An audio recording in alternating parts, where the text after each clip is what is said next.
Assalamualaikum warahmatullahi wabarakatuh. Perkenalkan, nama saya Bimo Rizky Diatul dari Prodi Teknik Mesin kelas 2B dengan nomor induk mahasiswa 24020051. Saya di sini akan menjelaskan tentang motor 3 fasa. Yang pertama, pengertian motor 3 fasa. Motor 3 fasa adalah jenis motor listrik yang bekerja menggunakan sumber listrik 3 fasa, yaitu sistem arus bolak-balik AC dengan 3 jalur tegangan yang berbeda fasa 120 derajat satu sama lain. Motor 3 fasa mengubah energi listrik 3 fasa menjadi energi mekanik putaran. Motor ini umum digunakan di industri karena efisien, tangguh, dan mampu menghasilkan torsi yang besar. Ciri-ciri motor 3 fasa. Yang pertama adalah menggunakan 3 kabel fasa RST sebagai input. Yang kedua, lebih hemat daya dibanding motor 1 fasa untuk daya besar. Yang ketiga, umumnya tidak membutuhkan kapasitor seperti motor 1 fasa. Digunakan di mesin-mesin industri, pompa, blower, kompresor, conveyor, dan lain-lain. Cara kerjanya singkat. Arus 3 fasa mengalir ke stator dan membentuk medan magnet berputar. Medan magnet ini menginduksi arus pada rotor sehingga rotor ikut berputar. Berikut adalah jenis-jenis motor 3 fasa yang umum digunakan, terutama di bidang industri. Yang pertama adalah motor induksi 3 fasa asinkron. Motor yang paling banyak digunakan karena konstruksinya sederhana, murah, dan tahan lama. Motor induksi rotor sangkar tupai, squirrel cage motor. Motor berbentuk sangkar, kuat, minim perawatan, dan banyak dipakai di industri. Yang kedua ada motor induksi rotor lilit, wound rotor motor, yaitu motor memiliki lilitan dan slip ring torsi awal lebih besar, cocok untuk beban berat saat start. Jenis motor 3 fasa yang kedua adalah motor sinkron 3 fasa dengan spesifikasi rotor berputar sinkron dengan frekuensi arus listrik tanpa slip. Digunakan untuk aplikasi yang butuh kecepatan konstan, cocok untuk pompa, kompresor, atau generator sinkron alternator.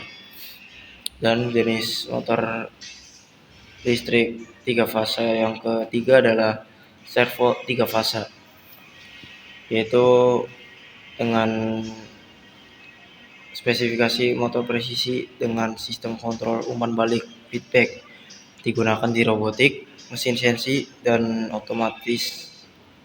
otomasi industri. Yang keempat adalah motor stepper 3 fasa, berputar dalam langkah-langkah kecil step, cocok untuk aplikasi kontrol posisi yang presisi. Kesimpulannya adalah jenis yang paling umum dan banyak digunakan adalah motor induksi rotor sangkar tupai karena konstruksinya yang kuat dan efisien. Kalau kamu lihat gambar masing-masing jenis dan contoh penerapannya, bisa aku bantu juga. Berikut adalah keuntungan dan kelebihan motor listrik 3 fasa dibanding motor 1 fasa. Yang pertama adalah efisien lebih tinggi. Motor 3 fasa menghasilkan daya yang lebih besar dan ukuran yang sama, mengkonsumsi energi listrik lebih efisien. Yang kedua, torsi lebih besar dan stabil, memberikan torsi awal dan torsi operasi yang lebih tinggi serta stabil, cocok untuk aplikasi industri berat. Yang ketiga adalah putaran lebih halus, karena adanya 3 gelombang listrik yang bergantian secara seimbang, selisih 120 derajat fasa. Yang keempat, 120 derajat fasa, motor berputar lebih mulus tanpa getaran besar. Yang keempat adalah tidak perlu kapasitor. Berbeda dengan motor satu fasa yang butuh kapasitor untuk starting, motor 3 fasa tidak perlu komponen tambahan untuk bekerja. Yang kelima adalah lebih tahan lama dan handal. Konstruksi sederhana dan kuat, cocok untuk pemakaian terus-menerus di industri.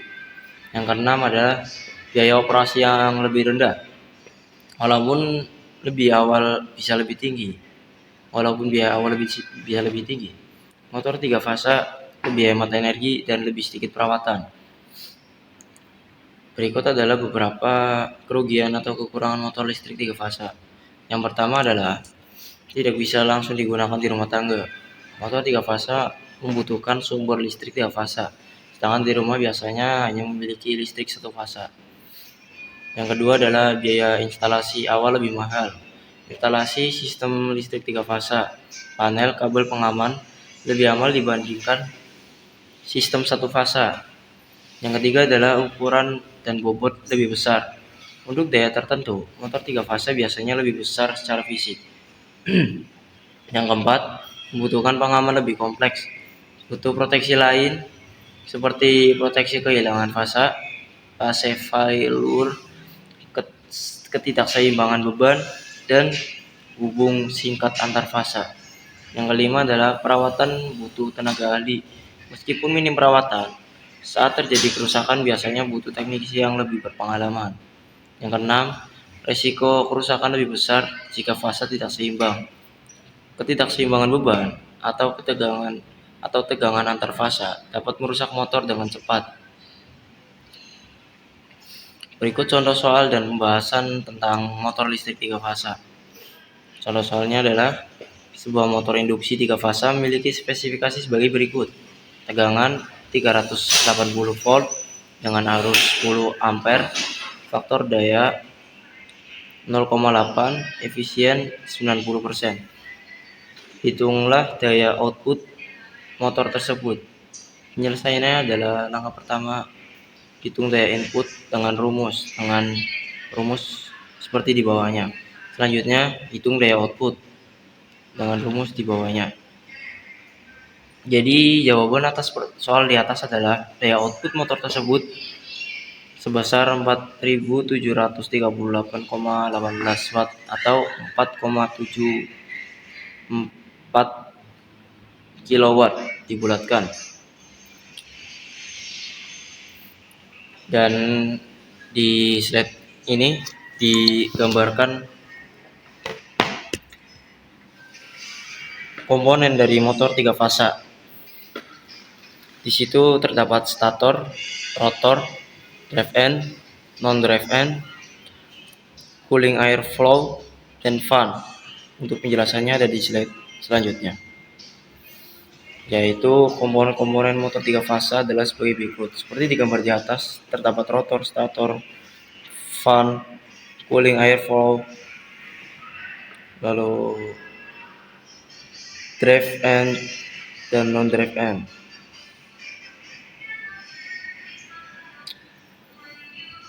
Yang pertama adalah fungsi rotor. Rotor berfungsi untuk mengubah energi listrik menjadi energi mekanik. Yang kedua adalah fungsi stator, berfungsi untuk menghasilkan medan magnet atau arus bolak-balik. Yang ketiga ada fan, yaitu untuk sirkulasi udara baik di dalam indoor maupun di luar, yaitu outdoor unit.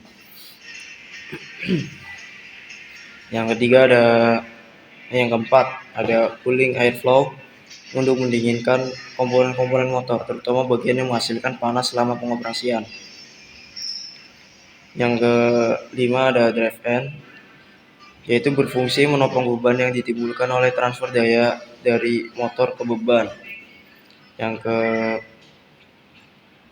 ketujuh ada non-drive end, yang berfungsi menopang beban yang ditimbulkan oleh berat motor itu sendiri dan beban lainnya yang mungkin ada tetapi tidak langsung terlibat dalam pergerakan motor.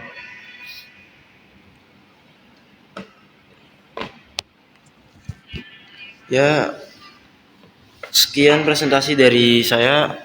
Mohon maaf jika ada kesalahan kata atau menaruh rasa seperti hubungan kamu dengan dia yang selesai tanpa pernah dimulai.